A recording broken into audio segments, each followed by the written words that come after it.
Agora, meus irmãos queridos, fechando os nossos olhos, em silêncio total, vamos fazer a nossa oração de abertura. Graças a Deus, a Jesus, a Francisco de Paula, com o coração voltado ao alto, estamos em festa, porque a espiritualidade superior de nossa casa e os benfeitores da casa de Francisco de Paula estão aqui conosco, recebendo a nossa querida irmã Maíse Braga para uma tarde festiva, onde ela trará os seus conhecimentos, o seu amor, o seu carinho. Que Deus a abençoe. E com a graça de Deus, Jesus e Francisco de Paula estão abertos os trabalhinhos da tarde. A nossa irmãzinha lerá um pedacinho do Evangelho para nós. Evangelho segundo o Espiritismo, capítulo 17, Sede perfeitos, o homem de bem. O verdadeiro homem de bem é aquele que pratica a lei de justiça, de amor e caridade na sua maior pureza.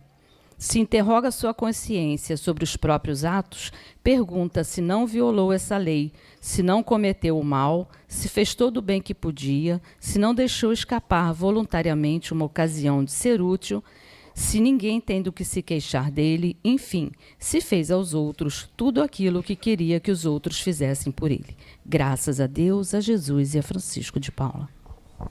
Obrigada, minha irmã. Agora, sem mais delongas, nossa querida Maíse Braga, oradora que veio de Brasília trazer as suas lindas mensagens de amor para todos nós. Boas vibrações.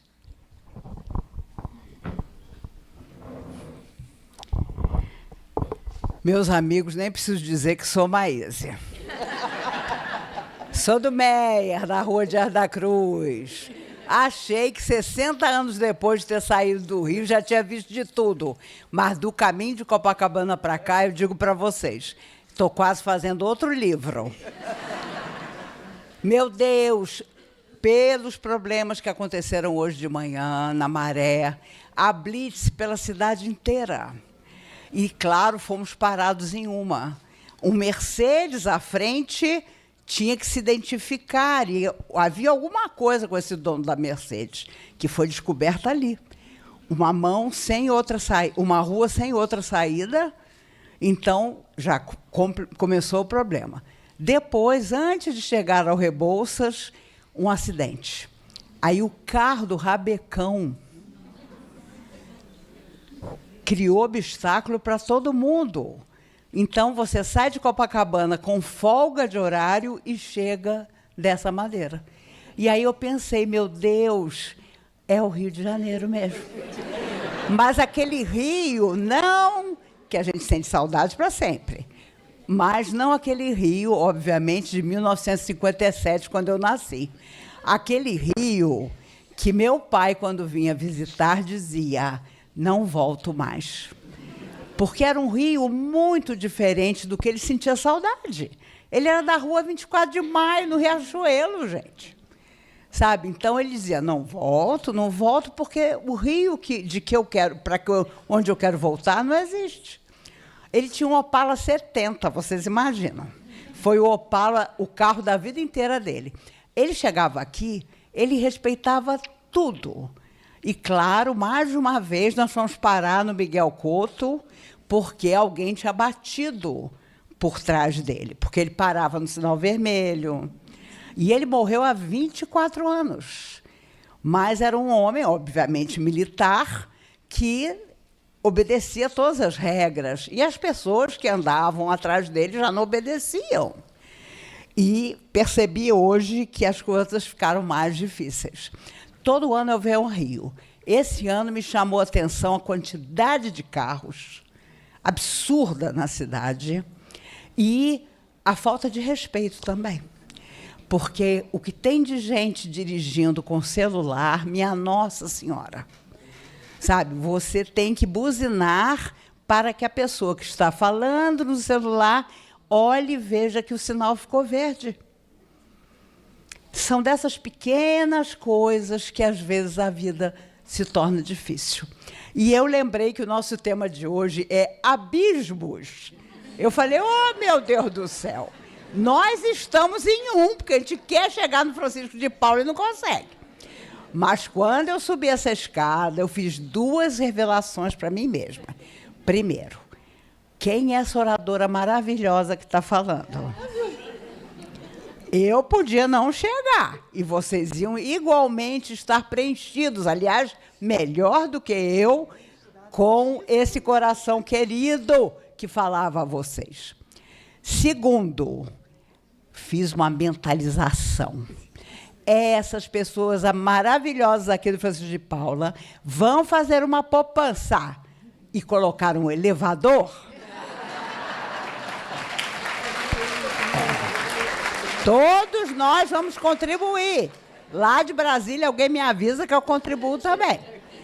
Porque é impressionante a quantidade de casas do Rio de Janeiro que tem escada. Olha, quando eu voltar, segunda-feira, terça-feira, eu já tenho uma aula de Pilates. Eu vou dizer a meu professor Ricardo, você está vendo uma mulher vitoriosa. E ele vai me perguntar, você caminhou todo dia? Eu vou dizer, não. Mas subi escadas que você não acreditaria. Porque até hoje, 3 anos depois da dificuldade de saúde que eu tive, a escada ainda é o meu problema. Eu sou como Kung Fu Panda, no filme 2. Ele chega num templo, olha e diz, minha inimiga, a escada. E é a pura verdade. Mas, no Centro Espírita Ramatiz, eu subi uma escada em caracol. Quando eu cheguei em cima, que eu olhei a escada que eu tinha subido, eu falei, doutor Bezerra de Menezes, pode vir me buscar.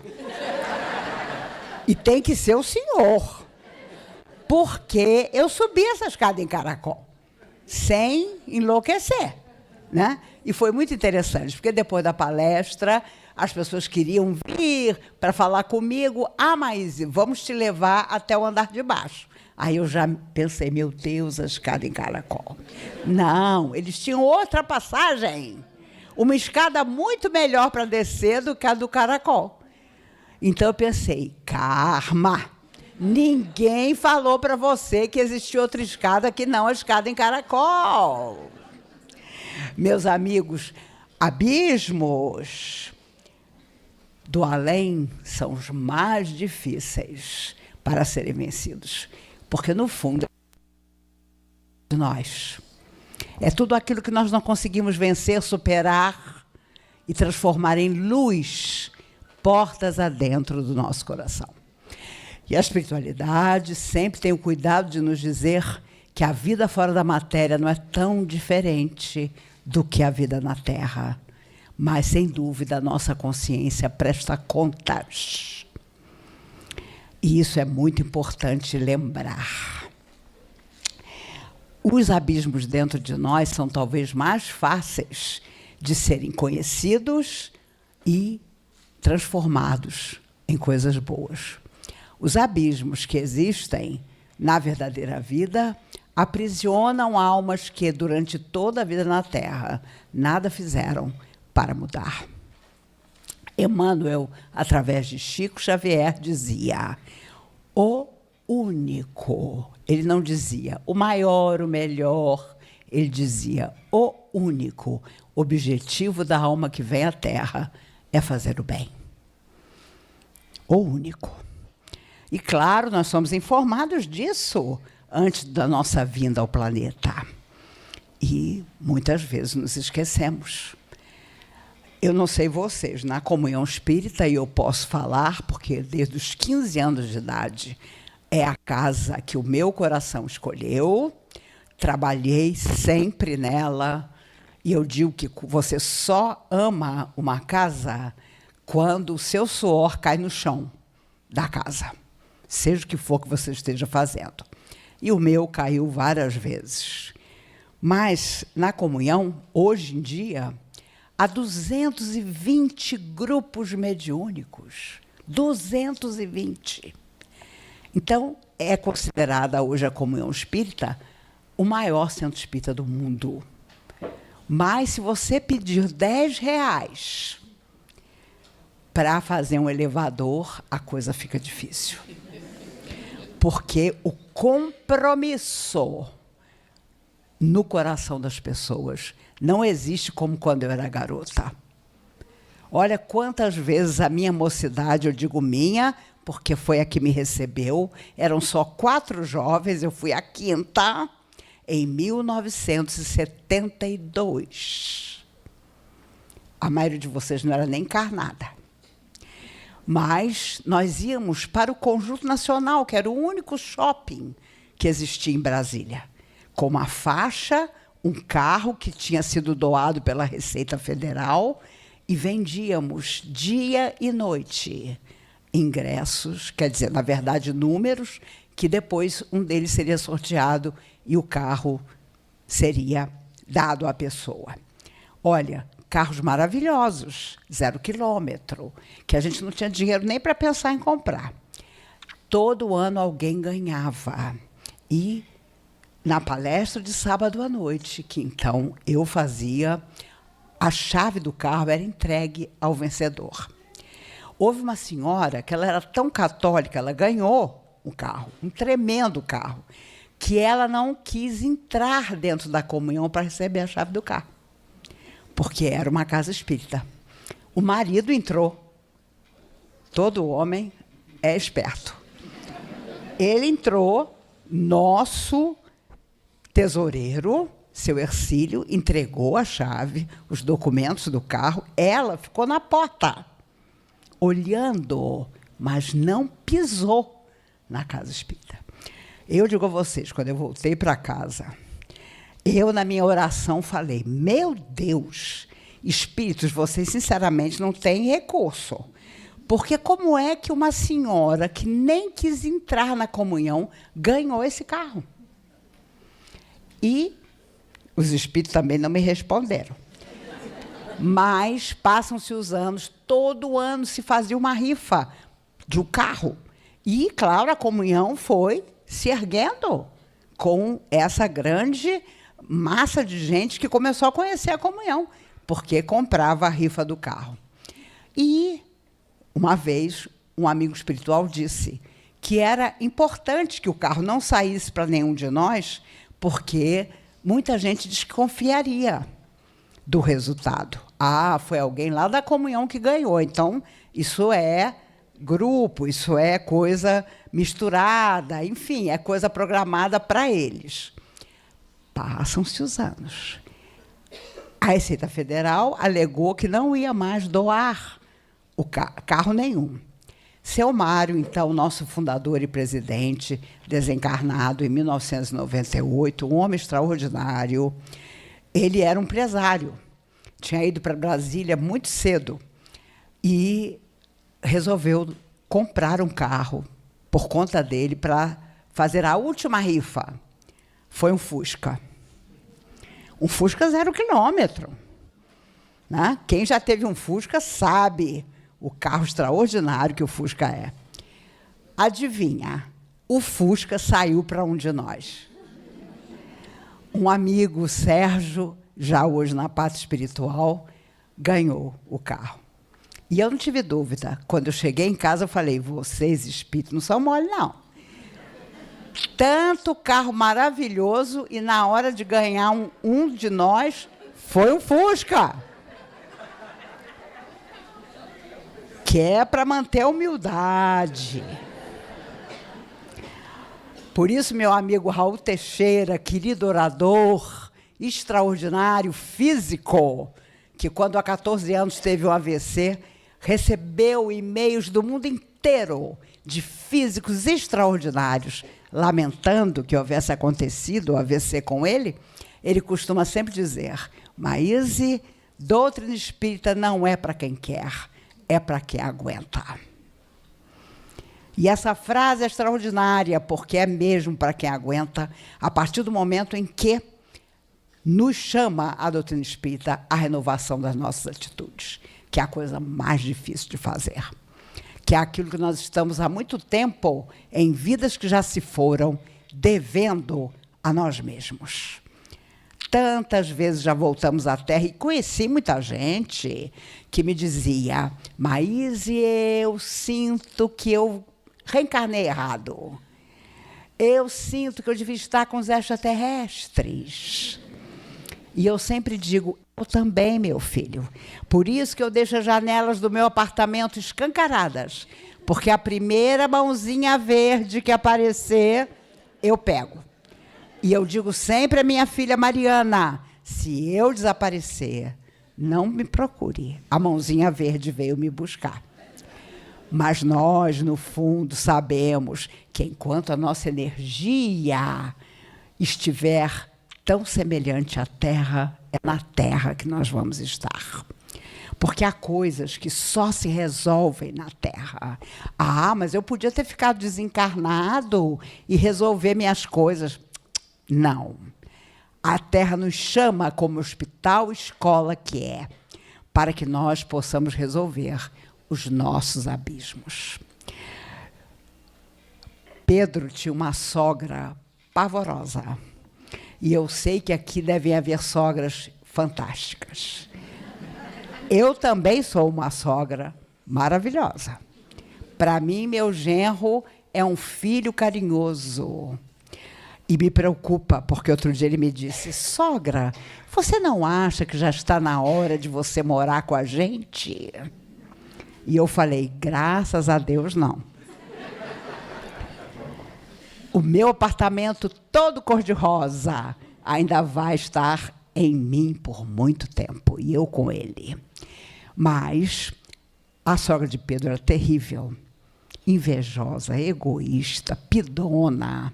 E um dia ela disse a Jesus: Senhor, dai-nos um talismã, dai-nos uma pedra, dai-nos alguma coisa que nos possa dar sorte, que nos proteja das coisas ruins. E fez um discurso. Por quê? Ela percebia que algumas pessoas saíam da proximidade de Jesus e tinham felicidade. E ela queria aquela felicidade. Então, ela queria um talismã, porque ela achava que Jesus distribuía talismãs. E Jesus, então, de forma extraordinária, conta Humberto de Campos, diz a ela que ela tinha um talismã. E ela começa a procurar. Meu Deus, aonde? Aonde? E Jesus completa: o tempo. O tempo é o grande talismã de toda pessoa. Porque ele passa e aquilo que você tiver feito dele é o seu destino. E por isso, quando chegamos ao mundo espiritual e somos vítimas, entre aspas, de tudo que nós não conseguimos fazer, a nossa problemática aumenta. Porque não poderemos justificar aquilo que deveríamos ter organizado e não fizemos. E é por isso que o Chico sabiamente dizia: nunca seremos, referindo-se aos espíritas, nunca seremos milhões. E ele dizia exatamente isso. A pessoa chegava, era tratada, era doutrinada, participava das reuniões, aí você propunha trabalho. Aí é que complicava.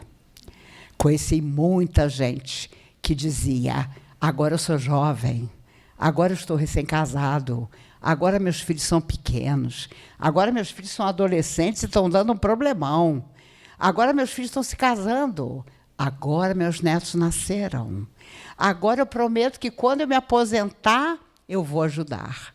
E a morte chegou antes, porque ela sempre nos aguarda. Se há uma certeza absoluta, é que, ainda que vivamos 100 anos, um dia deixaremos esse corpo. E então, como nós vamos justificar o que fizemos e, principalmente, o que deixamos de fazer? Esses são os nossos abismos principais. Porque alguém nos perguntará, como perguntaram a Maria Dolores, a querida amiga de Divaldo Franco, poetisa de tantas poesias extraordinárias psicografadas pelo Chico. Maria, você que está chegando da terra, o que nos conta? E ela contou que tinha querido ser amada a vida inteira e não tinha sido amada. Queria ter encontrado alguém para dividir a vida e não encontrou. E o Divaldo contava que essa foi a grande tristeza da vida dela. Uma mulher magnífica, uma mulher extraordinária, uma mulher corajosa, que, no entanto, tinha essa tristeza de não ter encontrado um companheiro para a sua vida. E ela contou tudo isso. Olha, na terra eu passei por isso, isso, isso. Eu quis tanto encontrar alguém que pudesse me dar a mão e seguir junto comigo. E aí contou alguma coisa e o Espírito, então, a interrompeu e disse, não, eu não pergunto a você sobre isso. Você voltou da terra agora, me conte. Como estão os desesperados? Como estão os tristes? Como estão aqueles que choram diariamente? Como estão aqueles que não tiveram as facilidades que você teve? Onde estão aqueles que te procuraram e dos quais nunca mais você soube nenhuma notícia? E ela, ao contar na poesia, tudo isso diz ao final, ó Senhor, que triste a verdade no além. Eu apenas quisera ser amada, não amara ninguém. E era Maria Dolores, hein? Então, na verdade, sabemos bem, sonhos que destruímos ontem, hoje estarão conosco e não se realizarão, não se tornarão realidade. Mas há muita coisa para viver. Há muita esperança nova. Se nós ainda estamos na Terra, é porque ainda há coisas magníficas a realizar. E o Chico dizia, nós somos a mesma humanidade que tornou o mundo assim. Por isso estamos de volta, cada um no seu lugar, cada um na sua luta, para, enfim, consertar. Consertar portas adentro da nossa casa, que às vezes é tão difícil. Conheci pessoas gloriosas na doutrina espírita, que dentro de casa não eram amadas. Não eram gostadas nem pelos seus próprios filhos. Conheci homens oradores magníficos, que após a sua morte física, foram, de certa forma, questionados até mesmo por suas esposas. Talvez porque tenham ficado muito tempo sozinhas. Não é todo mundo que aguenta, não. E eu estava com o Raul ano passado no Maranhão, e foi muito interessante, porque ele, com as dificuldades que o AVC deixou, ainda 14 anos depois, o braço paralisado, a perna com dificuldade, eu ainda usava a Belinha, a minha bengala, que durante 2 anos foi a minha amiga, está aposentada agora, porque ela estava ficando mais famosa do que eu. Quando eu chegava nos lugares, mas cadê a Belinha? Cadê a Belinha? E eu, às vezes, tinha esquecido a Belinha no hotel e tinha que justificar a ausência da Belinha. Então, eu aguardei e, quando aguardei, disse, até um dia. Porque se eu viver mais tempo, é óbvio que talvez ela seja, de novo, a minha companheira. Mas imaginem vocês, eu subindo no palco em São Luís do Maranhão com a Belinha, o Raul atrás de mim, subindo com dificuldade, usando o braço direito, que ele soube educar magnificamente, mas o braço direito parado, e nosso anfitrião, nosso amigo Moab José, diretor, fundador de 6 casas espíritas no Maranhão, ao longo dos anos, e do Pouso da Esperança, onde nós, eu e Raul, estávamos hospedados. Os 3 subimos no palco. O Moab José teve 2 AVCs, mas ficou ótimo. Mas, claro, anda devagar. Subimos os 3. A plateia, tinha gente até na janela. A plateia começou a rir. E eu peguei o microfone e disse, eu sei por que vocês estão rindo. Vocês estão olhando essa mesa e pensando, Meu Deus, foi isso que sobrou da doutrina espírita. E, claro, eu falei 25 minutos, conforme meu acordo com o Raul, e eu disse, eu estou aqui porque o Raul pediu que eu fizesse essa viagem com ele, porque ele tem dificuldade para falar. Gente, eu sentei e o Raul levantou para falar. Olha, existe mesmo uma força dentro de nós que nunca morre. Durante 30 minutos, esse homem maravilhou a todos nós com a sua palavra. E ele sentou. E eu levantei na mesma hora e falei, nunca mais eu deixo um homem me enganar. Já tive alguns. Nunca mais eu deixo, porque ele disse para mim, viaja comigo, Maíse, vamos dividir essas palestras do Maranhão? Eu estou com dificuldade. Imagine se não tivesse. Ele é de uma disciplina absoluta, e eu uso como exemplo porque, quando ele teve o AVC, o abismo se abriu para ele. Como tantas vezes nas nossas enfermidades, nós imaginamos que não vamos sair nunca mais de um abismo. Como muitas vezes nós sofremos ao cuidar de pessoas que nós sabemos não vão melhorar. E é difícil. Ainda ontem, um rapaz veio falar comigo, depois da palestra, e ele disse, Maíse, eu estou cuidando da minha mãe. Ela tem 86 anos, e ela não admite que ela está morando comigo. Ela acha que a casa é dela. Quando eu digo, tem que tomar esse remédio, não tomo. Tem que fazer tal coisa, não faço. Quem você pensa que você é? Então, ele se ajoelhou na minha frente, ao meu lado, e disse, Maíse, tem dia que eu tenho vontade de sair e não voltar mais. E a gente sabe. Quem já cuidou, quem cuida, sabe. Que quem cuida tem que se cuidar. Porque, senão, você não consegue ajudar a ninguém. E ainda piora, claro, a sua vida grandemente.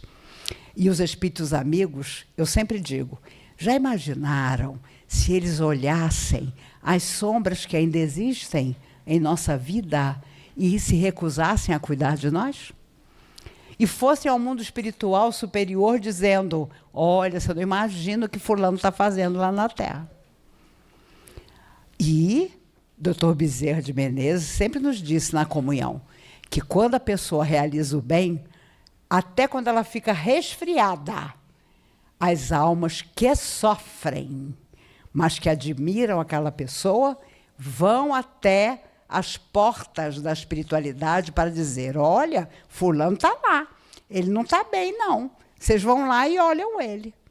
Até as almas sofredoras pedem por aquele que sofre, mas que realiza a sua tarefa de amor. Eu conheci pessoas maravilhosas que, quando passavam, eu via as almas obsessoras que estavam em tratamento na comunhão espírita abaixarem a cabeça pela superioridade moral daquelas pessoas. Impressionante como a sombra sabe onde há luz. E a luz, quando não consegue tornar luz, toda sombra, ela aguarda. Ela tem a paciência de saber que um dia toda a sombra será luz. Nós mal começamos a frequentar a casa espírita, já queremos todos os resultados do mundo. Conheci muita gente que dizia, saí da casa tal. Até o passe é fraquinho. Eu tentei, mas as coisas não melhoravam, não resolviam minha vida. E vi coisas de pura ignorância. Uma vez, um rapaz saiu intempestivamente da cabine de passe na comunhão e veio até mim e disse, eu nunca mais volto a essa casa. Eu falei, por quê? Aconteceu alguma coisa com o senhor na cabine de passe? O passista que ia me dar passe me deve dinheiro. Eu não volto mais. Como é que ele, a quem eu emprestei uma quantia considerável e nunca me pagou, é passista? Então a gente pensa, não, eu faço escondido, ninguém sabe, mas um dia você encontra. Olha, eu conto uma experiência pessoal, que não tem nada a ver com vaidade, mas é muito interessante. Era um domingo de manhã, eu atravessei a rua, em frente à minha casa, fui comprar fruta. Comprei algumas. Tinha um rapaz atrás de mim, imagine, domingo de manhã, em Brasília, custa amanhecer de verdade, ninguém aparece na rua. E eu vi que o rapaz tinha só 1 litro de leite na mão. Moço, jovem, eu falei, o senhor pode passar na minha frente, porque eu tenho mais coisas para pagar do que o senhor. O rapaz sorriu e foi na minha frente para o caixa. E eu ainda disse a ele, pode passar, que eu tenho todo o tempo do mundo. Outro dia eu falei isso aqui no Rio, e a pessoa, cedendo lugar a alguém, e a pessoa disse, então a senhora é uma milionária. Porque ter todo o tempo do mundo hoje é a verdadeira riqueza. Quando as pessoas estão correndo e não sabem nem para onde. Essa é a verdade também. Mas o rapaz passou à minha frente e, quando ele estava acabando de pagar o leite no caixa, ele sorriu para mim e disse, tinha que ser você, Maíse Braga, a me ceder o lugar num domingo de manhã. E aí eu percebi que ele me conhecia das palestras. Imagine se eu tivesse jogado ele no chão e dito, está rendido. Eu vou passar com as minhas frutas e você que espere o seu litro de leite. Nós não sabemos, mas as pessoas nos conhecem. Às vezes só de rosto. E onde nos pegarem em situação complicada, às vezes uma simples falta de educação, vão dizer, olha, lá vai o espírita. Na época da minha avó espírita, na década de 30 do século passado, os centros espíritas eram fechados pela polícia. E as pessoas tinham que ir na delegacia para dizer ao delegado, quem é esse Bezerra de Menezes aqui? Quem é esse Dias da Cruz que está dando o receituário mediúnico? Tinham que se explicar.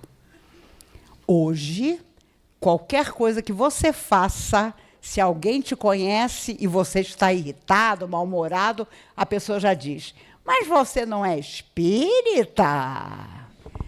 Porque todo mundo sabe que sabemos um pouquinho mais. E o nosso grande fanal é entender para o futuro que somos imortais, que sairemos da vida quantas vezes forem necessárias, mas da morte, na verdade, mas da vida jamais sairemos. Isso são valores tão fantásticos que as pessoas não sabem como é que nós vivemos e não flutuamos. Antigamente, eu ia numa festa e as pessoas apontavam assim de lado, ela é espírita. Hoje, a pessoa chega, posso te contar um sonho? Posso te contar um problema que eu estou enfrentando lá no meu centro? E por aí vai. Então, meus amigos, pensem bem. Eu, quando jovem, já desde os 15 anos, na doutrina, e aos 16 comecei a fazer palestra, fui a uma festa na minha quadra, lá em Brasília, festa de garotada. E eu estava sentada quando o dono da casa veio falar comigo. Maíse, tem um amigo que está precisando tanto conversar pelas angústias que ele tem. Você conversaria com ele? Falei, ué, não tem problema, estou aqui sem fazer nada, ninguém me tira para dançar.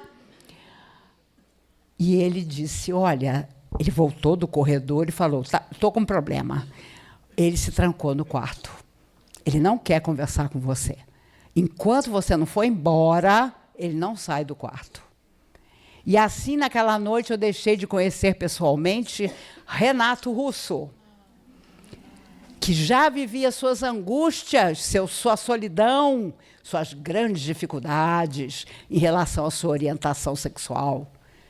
E, claro, não quis conversar comigo. Porque, coitado, ele achou, tínhamos quase a mesma idade, ele era um pouquinho mais novo. Ele achou que eu ia acabar convencendo ele de alguma coisa. Ou me viu e me achou uma chata. E depois me contaram que, depois que eu fui embora, ele saiu do quarto. No fundo, nossos abismos são as portas que nós fechamos para a solução do nosso destino. Porque sabemos que ali está o que nós precisamos conversar, solucionar para seguir em frente, mas nós preferimos ficar num cantinho. E, aliás, eu não tiro a razão dessas pessoas, porque o cantinho da vítima é muito confortável. Ah, eu estou aqui porque Deus me esqueceu. Ah, eu estou aqui porque na casa espírita não me deixam ficar. Ah, eu estou aqui porque eu tenho tantos problemas.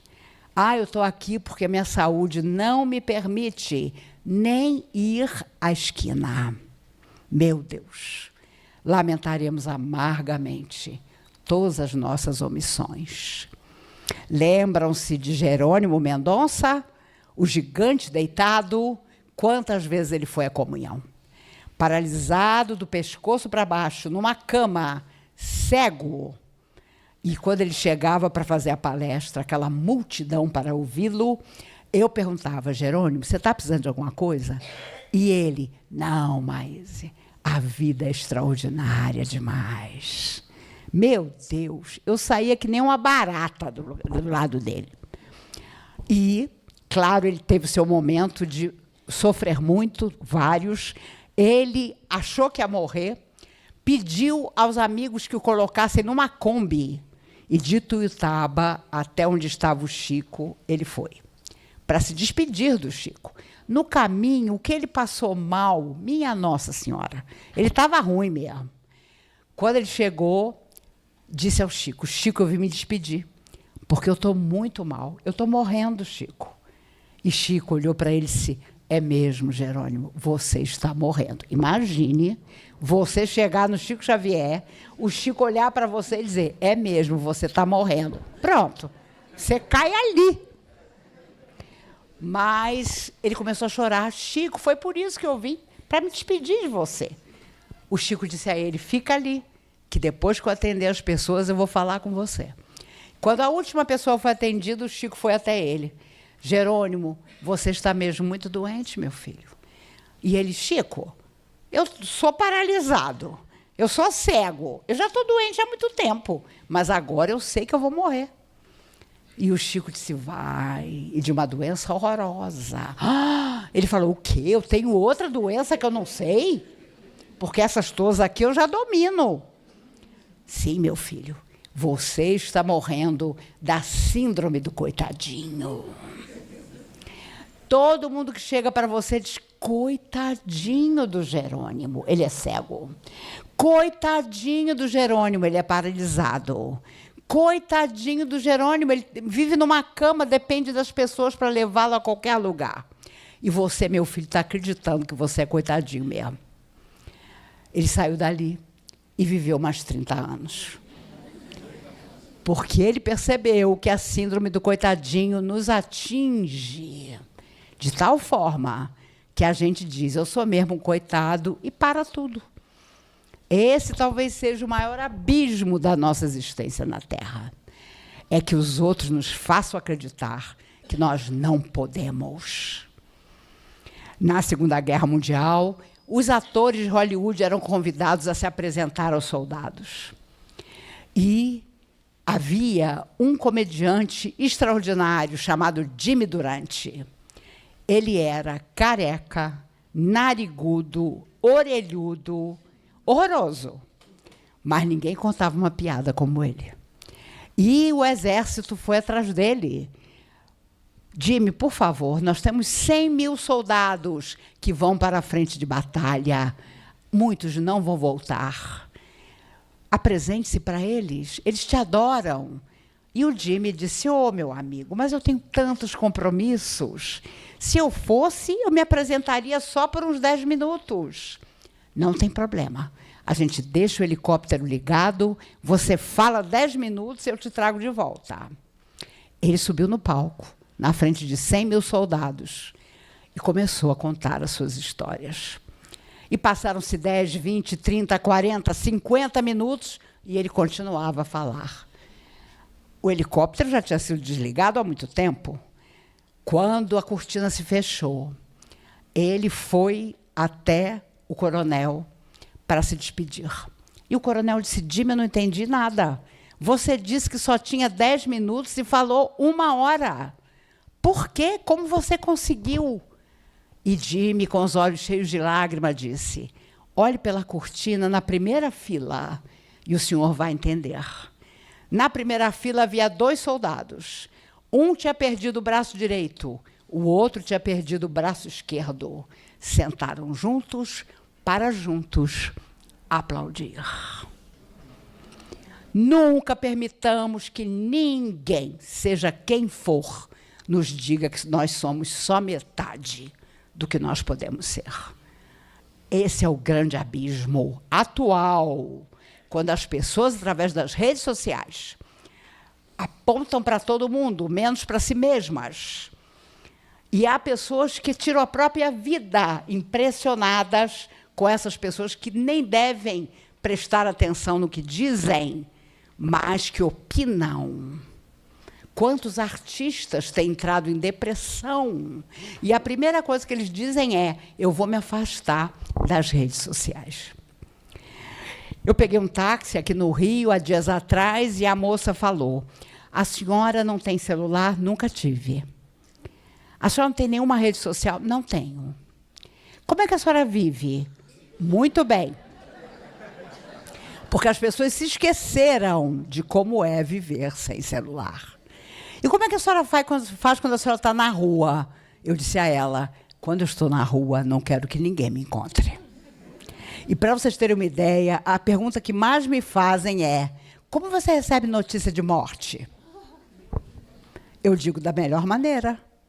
Eu pego meu telefone de casa, que as pessoas amigas têm, fico sabendo e fico orando pela pessoa e pensando: a pessoa já morreu, eu posso fazer o quê? Só orar por ela. Mas a vida se tornou de tal maneira cruel que as pessoas andam na rua de celular, as pessoas dirigem com celular e acham que estão vivendo. E quantas tragédias estão acontecendo. Eu já conversei recentemente em Brasília com pais de jovens suicidas que disseram: como é que meu filho estava passando por tudo isso e eu não sabia? E eu pergunto logo: quantas refeições o senhor fazia por dia com seu filho? Nenhuma. Eu chegava e ele estava no quarto fechado e eu imaginava que ele estava bem. Então, meus amigos, nós precisamos fazer uma nova vida para nós, mais atentos, mais tranquilos e, ao mesmo tempo, mais observadores.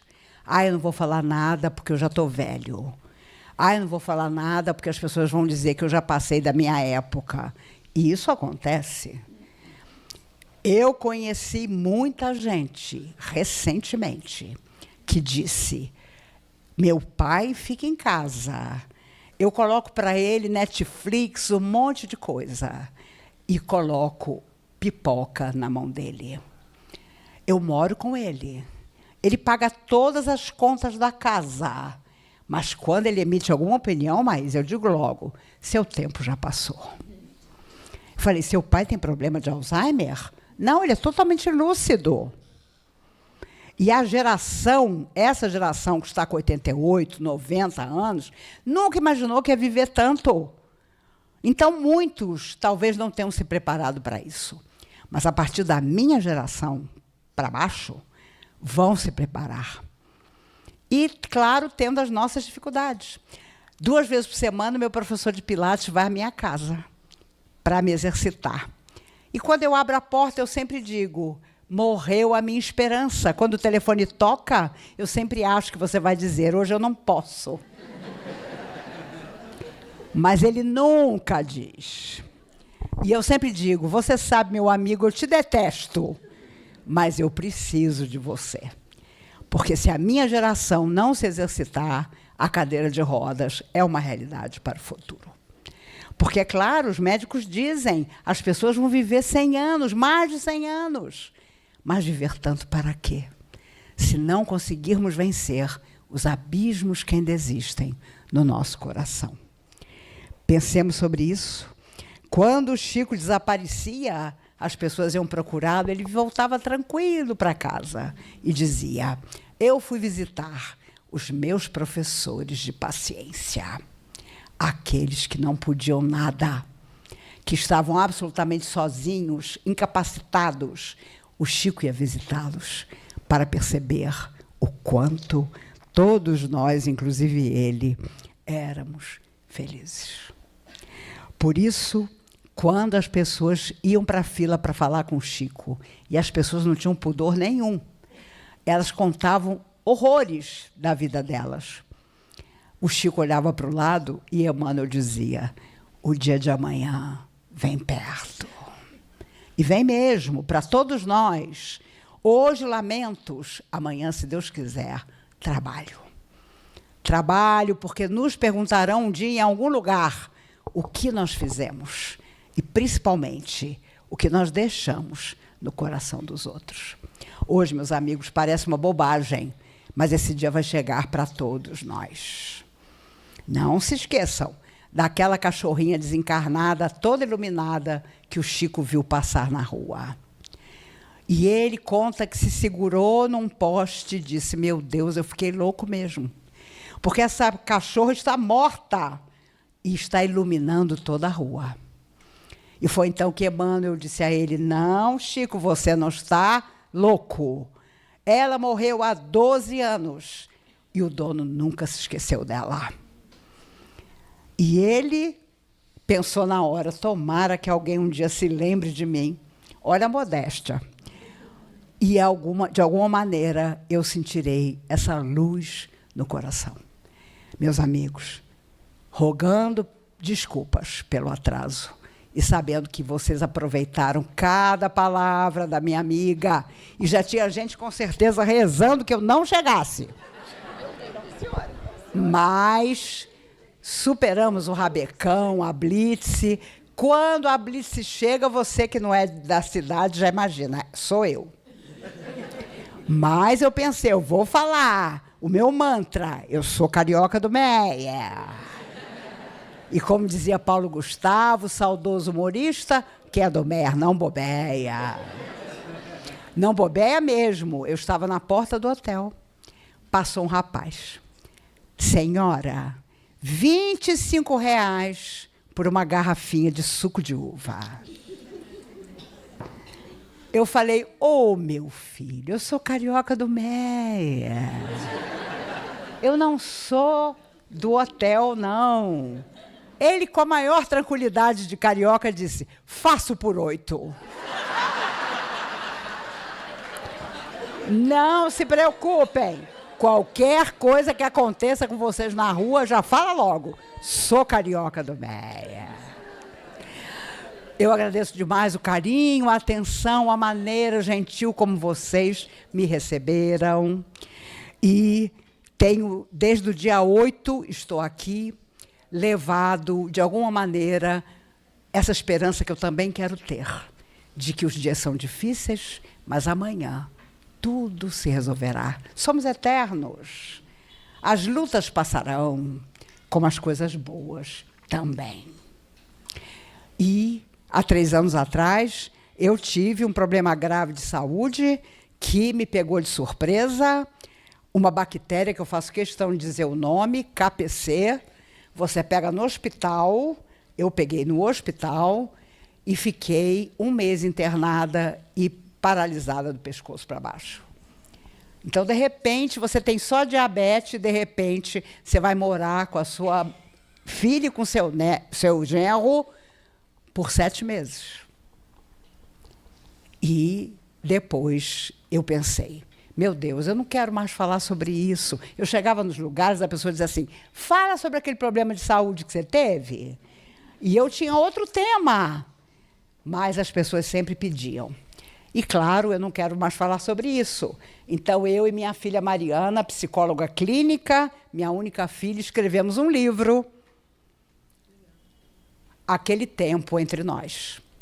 E aqui contamos, de forma bem-humorada, a luta que eu passei e a luta que ela passou para cuidar de mim. Eu tive problemas de memória, eu achei que nunca mais ia fazer palestra. Eu acordava para tomar café e dizia para ela, como é mesmo o nome da minha médica? Aí fica complicado. Eu me lembrei muito de Getúlio Vargas, ao dar o tiro no peito, em 24 de agosto de 54, ele, de tal maneira, se paralisou psiquicamente, que 14 anos depois de sofrer no mundo espiritual, recolhido a um hospital, Eça de Queiroz, o grande português, era o seu mentor, e ele andava pelas rosas do hospital e dizia, mas de que eu morri? Eu não me lembro de ter ficado doente. O tiro tinha sido tão impactante que ele não se lembrava do próprio suicídio. A nossa cabeça não é mole, não. Até recuperá-la depois de um grande enfrentamento, nós enfrentamos nós mesmos, com dificuldade.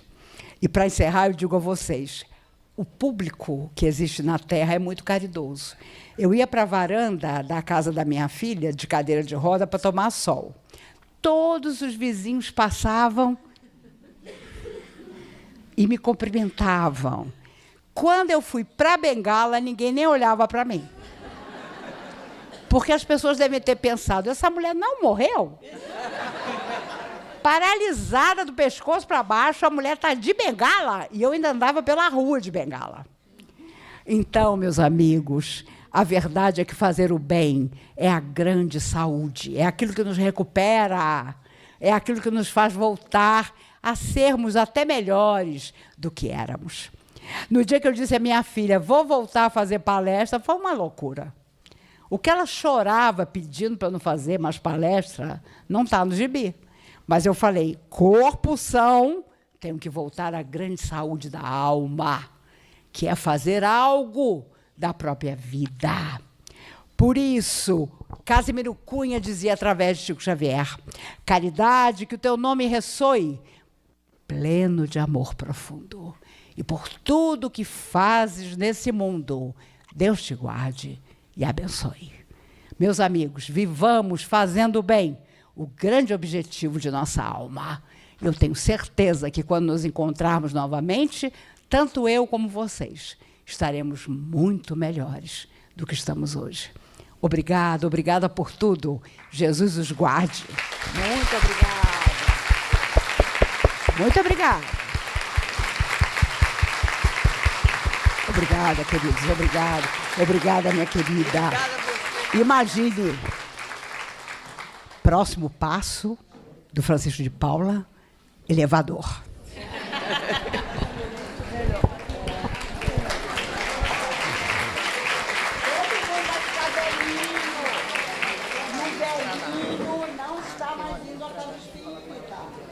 O autógrafo não vai ser aqui em cima, tá? Tá, mas eu tenho que fechar a sessão. Tem que fechar. Eu fecho e você fala. Eu tenho certeza que nossa amiga vai receber muitas contribuições. Na hora que ela disser é para o elevador, você pimba, comparece. Querida irmã, é com imensa alegria que a gente recebe esse carinho, essa orientação, esse amor, esse elevar do nosso eu, dessa satisfação. Então, para fecharmos a sessão, vamos orar em agradecimento ao alto. Agora, silêncio para a nossa oração. Todos nós, meus irmãos, porque temos muito a agradecer. Graças a Deus, a Jesus, a Francisco de Paula. Pai querido, quanto amor foi espalhado para todos nós, da espiritualidade descendo rosas, flores coloridas, porque nossa Maíse trouxe para nós a esperança, o amor, os dias melhores que virão. Vibremos amor, vibremos o que a nossa irmãzinha querida nos trouxe, esperança. A esperança de dias melhores, porque Deus nosso Pai, Jesus e Francisco de Paula serão sempre a luz, a iluminar os nossos caminhos. Que a nossa irmãzinha receba a nossa gratidão sob forma de rosas brancas, rosas de muita paz, rosas verdes da saúde, para que venha por muitos, muitos anos a nossa casa, trazendo esperança, paz e amor. Deus te abençoe, querida irmã. Deus te abençoe. E com a graça de Deus, Jesus e Francisco de Paula estão fechados os trabalhinhos da tarde